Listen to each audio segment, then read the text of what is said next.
स्वाध्याय इयत्ता 7वी विषय इतिहास पाठ 7वा स्वराज्याचा कारभार. प्रश्न पहिला ओळखा पाहू. 1. 8 खात्यांचे मंडळ. उत्तर अष्टप्रधान मंडळ. 2. बहिर्जी नाईक या खात्याचे प्रमुख होते. उत्तर हेर खाते. 3. महाराजांनी बांधलेला मालवण जवळील जलदुर्ग.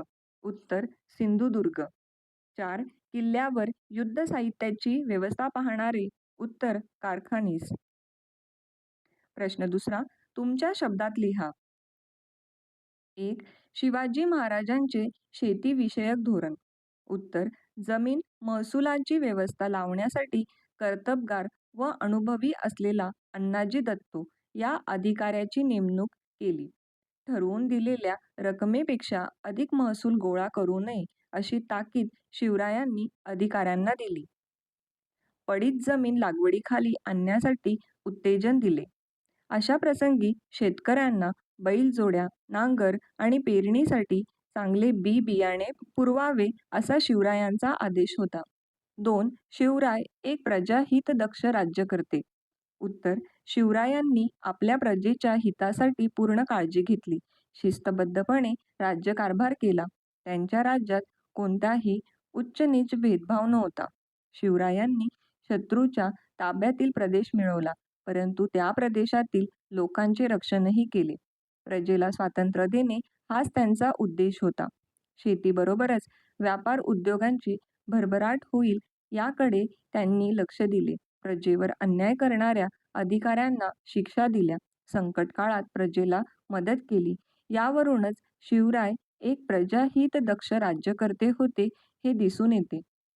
प्रश्न तिसरा का ते सांगा. 1. शिवाजी महाराजांनी अष्टप्रधान मंडळ स्थापले. उत्तर शिवाजी महाराजांनी स्वराज्य स्थापन केले. अनेक किल्ले व खूप मोठा प्रदेश मिळवला.